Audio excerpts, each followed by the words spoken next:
And a new study is out from WalletHub revealing which states are the most dependent on the federal government. The analysis found that Republican-leaning states typically rely more on federal funding than their Democratic counterparts. Adriana Belmonte is here to break it down. Adriana, hey, thanks for joining us. So talk to us a little bit about this study. What exactly do they mean by federal funding, right? Is that social welfare programs or? So there's three things that go into it. It factored in, and it's all weighted as well. It's return on taxes paid to the federal government, it's the share of federal jobs, and it's federal funding as a share of state revenue. So then within the federal funding, there's things like Medicaid, temporary assistance for needy families, child welfare programs, and other low-income assistance programs. And so Democratic states, surprisingly, then rely least, because you would think that Republican states would rely less on federal funding, since the Republicans notoriously are fearful of big government. The belief is not always matching with the reality.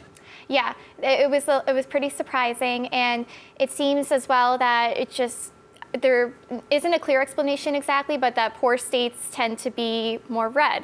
And a lot of it has to do with Medicaid funding. I was talking to an economist from the American Enterprise Institute, and he said that because our federal income tax is progressive, the system, you can kind of make the argument that the poorer states, they receive the most Medicaid funding. Right. And then you have, I think it was Montana, it receives the most, and that's a very red state. And then the other ones within the top 5 as well are pretty much all red.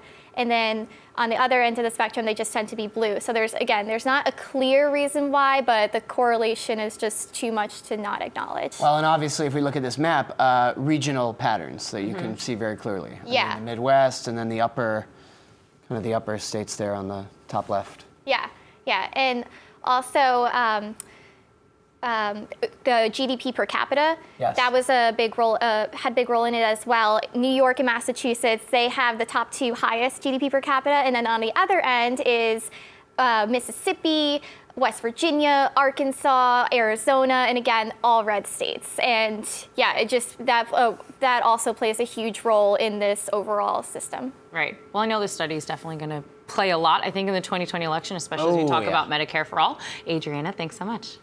Thanks.